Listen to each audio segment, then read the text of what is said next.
Bueno, para concluir la temática al menos de las responsabilidades especiales que se van dando y que se van regulando por nuestro ordenamiento jurídico, entre las cuales hemos visto la responsabilidad de padres, de tutores, la responsabilidad de las personas que enseñan un oficio, la responsabilidad de patronos, la responsabilidad por daños generados por animales y la responsabilidad de la cosa en custodia, vamos a revisar ahora en una pequeña exposición el daño por la ruina de un edificio, ¿no? Por la ruina de edificio.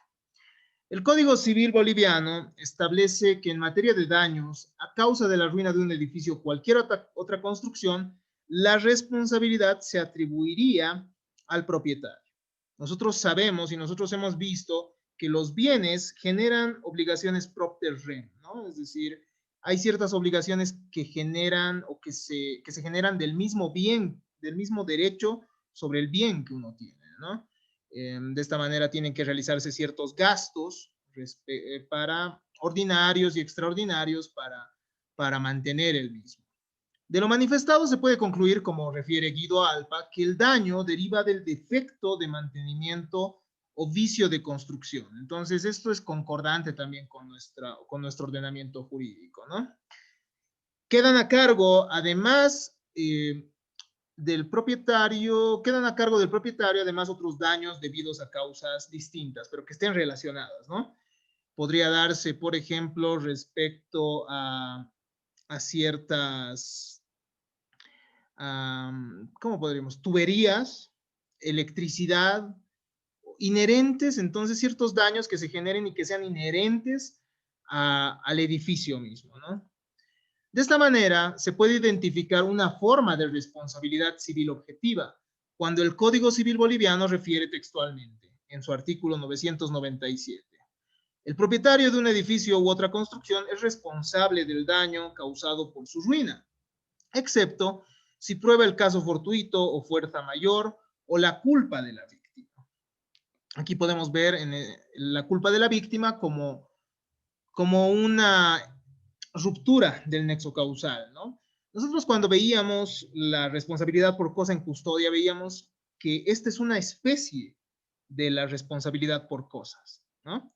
Si bien hay la responsabilidad por cosas de manera genérica, especialmente la normativa jurídica regula esta responsabilidad, regula estos daños que pudiera generar un edificio. Pero para esto tenemos que revisar a qué se refiere con edificio, ¿no? La palabra edificio está tomada en un sentido amplio, eso es algo que tenemos que tomar en consideración, ¿no? Y va a comprender a cualquier clase de construcción, a cualquier tipo de construcción o elementos de una construcción, madera, materiales de piedra o ladrillo, cemento armado, construcciones de hierro. Podría entonces entrar, por ejemplo, una estatua o una fuente dentro de esto. Sí, podría, ¿no? Una fuente que está en el piso o una, incluso la doctrina ha establecido que podría formar parte de esta responsabilidad el daño que se genera por árboles, ¿no? Por árboles que uno tendría a su cuidado. El edificio entonces puede causar daños por destruirse total o parcialmente. No solo va a comprender la ruina total, sino si estamos ante una ruina parcial, también será responsable el propietario de esto. Estamos ante una responsabilidad objetiva, reitero, ¿no? Ya que el propietario se beneficia del edificio. Entonces es por este motivo que estamos ante una responsabilidad civil objetiva. No importa la culpa, ojo, no es necesario decirle al juez, no, es que el propietario no ha cumplido su deber, o que el propietario diga, sí, señor juez, yo he cumplido mi deber, yo el día de ayer he reparado esto. No, pese a eso, pese a la diligencia que hubiese tenido, existe responsabilidad civil objetiva. Entonces puede suceder esta responsabilidad por un vicio en la construcción o un vicio en el suelo. Puede darse por un defecto de mantenimiento y también puede darse por la mala calidad de los materiales, ¿no?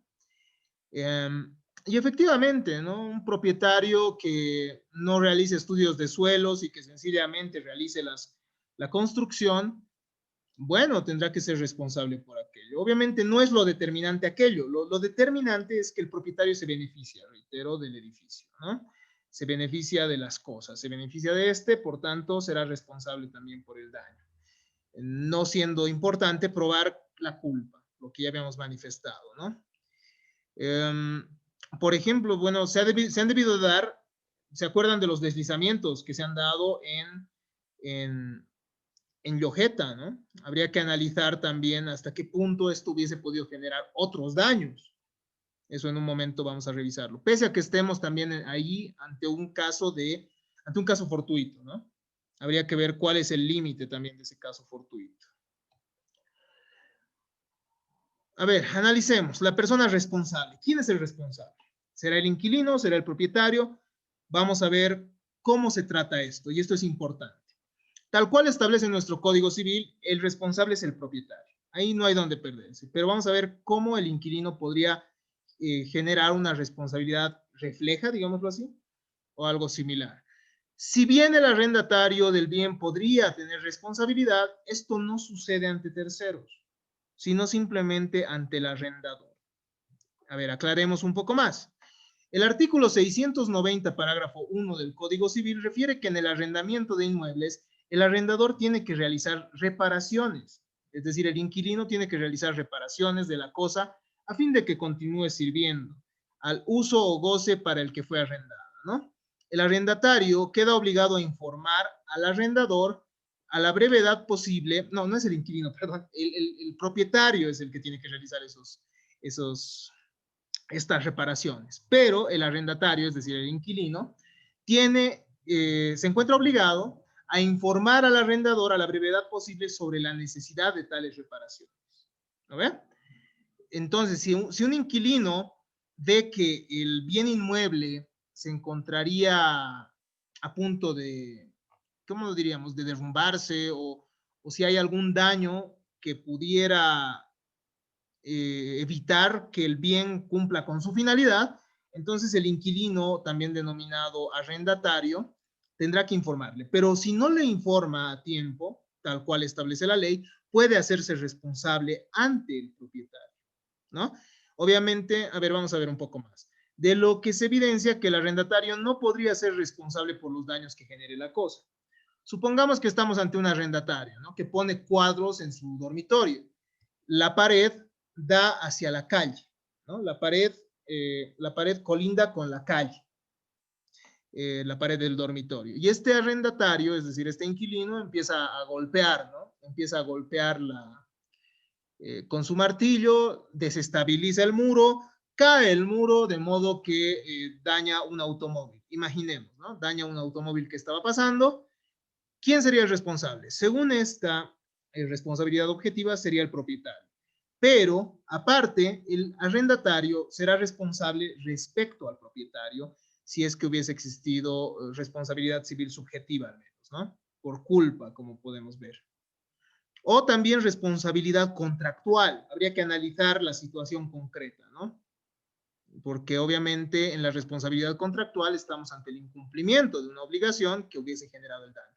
Y puede darse la situación que el inquilino vea que hay filtraciones, ¿no? Que vea humedad en esa pared y que no le comente nada al propietario. Entonces ahí estaríamos ante un incumplimiento del contrato, porque la misma ley establece que el arrendatario tiene que informar sobre la necesidad de reparaciones, ¿no? Y si no lo hace, será responsable conforme a lo que hemos visto, ¿no? ¿Se acuerdan que hemos visto que surge responsabilidad por el incumplimiento de las obligaciones, ¿no?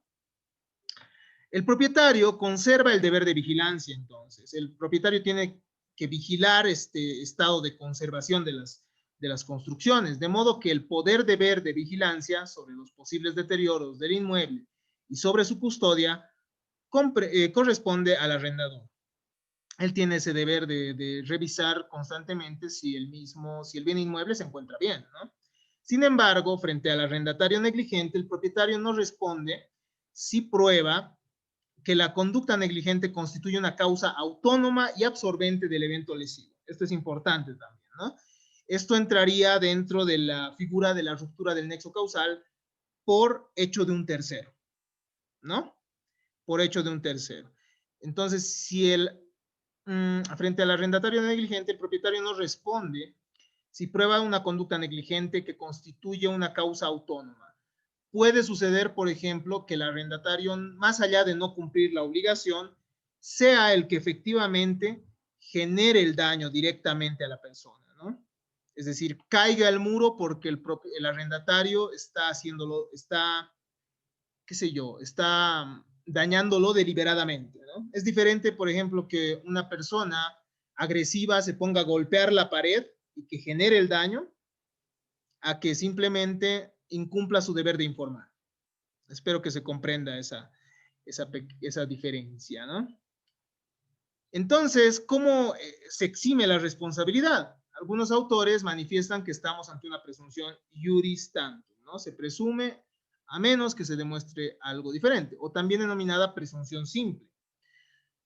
Al tratarse de un caso de responsabilidad objetiva, no es posible alegar eximentes de responsabilidad, por lo que no operan ni la legítima defensa ni el estado de necesidad. Tampoco parece ser razonable la invocación de los mismos en caso de existir ruina de edificio o construcción, ¿no? Uno no podrá decir que, bueno, este edificio está derrumbado por legítima defensa. No tendría mucho sentido. No sería razonable. Sin embargo, tal como hemos visto en el artículo 997, puede eximirse la responsabilidad por los siguientes institutos que implican la ruptura del nexo causal. Caso fortuito, fuerza mayor y culpa de la víctima. Y también hemos visto, según la doctrina, que pudiera darse que en realidad el generador del daño sea una tercera persona, ¿no? Un autor diferente. Entonces, habría que probar aquello. El propietario también podría alegar la culpa de un tercero, lo que habíamos dicho, ¿no? Recordemos que esto no exime la responsabilidad en general, sino que establece la existencia de otro responsable. Algunas consideraciones finales para referirnos a este tema es que la ley presupone que una vez comprobado el nexo causal entre la ruina del daño y el daño determinado, el propietario tiene que responder por el mismo, ¿no? Solo bastará probar el nexo de causalidad. Puede suceder que la ruina de otro edificio genere la ruina del edificio que ha generado el daño a una persona. En este caso, el propietario que supuestamente hubiese generado, del bien o del edificio que hubiese generado supuestamente el daño, es el que tiene que probar, ¿no? Entonces hay una inversión de la carga de la prueba. Es decir, no es la víctima la que tiene que probar el hecho de que otro edificio pudiera haber sido el que ha dañado en realidad, sino el propietario mismo del edificio que quiere eximirse de esa responsabilidad. ¿No ven? Eso es lo interesante, al menos cuando estamos ante la responsabilidad civil objetiva. Solo buscas probar el nexo de causalidad. No es necesario probar mayores elementos. La jurisprudencia italiana ha considerado que los daños causados a un tercero por la ruptura de tubería de aguas formarían parte de esta responsabilidad. También se ha establecido por la jurisprudencia italiana que esta normativa sobre la ruina de edificios se aplica a la administración pública. Es decir, si hablamos de un edificio de un ministerio, por ejemplo, o de un edificio de la alcaldía que hubiese, que hubiese colapsado, ¿cuál sería el término? Que se hubiese derrumbado y que hubiese generado daño, entonces también operará este tipo de responsabilidad contra la entidad pública, ¿no? Contra la administración pública. De esta manera, entonces, hemos podido terminar las formas especiales de responsabilidad. Espero que se haya comprendido a cabalidad todo ello y espero que sea muy útil, ¿no? Para el día de mañana poder aplicar estos institutos jurídicos.